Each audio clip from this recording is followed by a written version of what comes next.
those many days. It started out as a need for gluten-free brownies, and it has morphed into more like a chocolate cake brownie.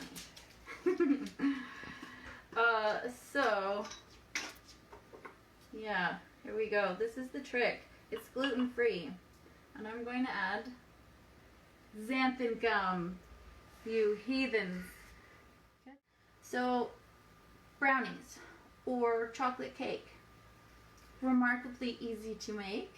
Always the same sort of system. You have your dry ingredients and your wet ingredients. This one, which is eggs, maple syrup, vanilla, and melting butter. Hold on.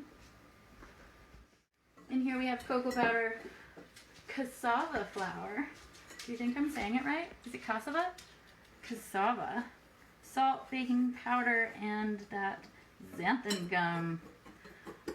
And then we're going to put these together and pour it in there.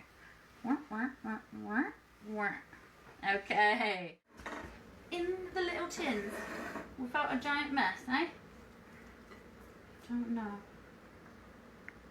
Yes, I can. So you can also stick some chocolate chips in there.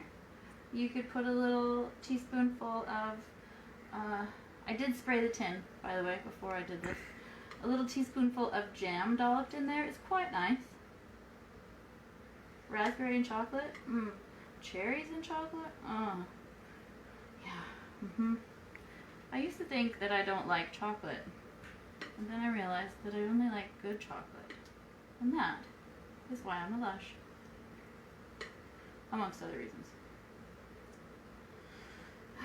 Guys, I do have to pop these in the oven.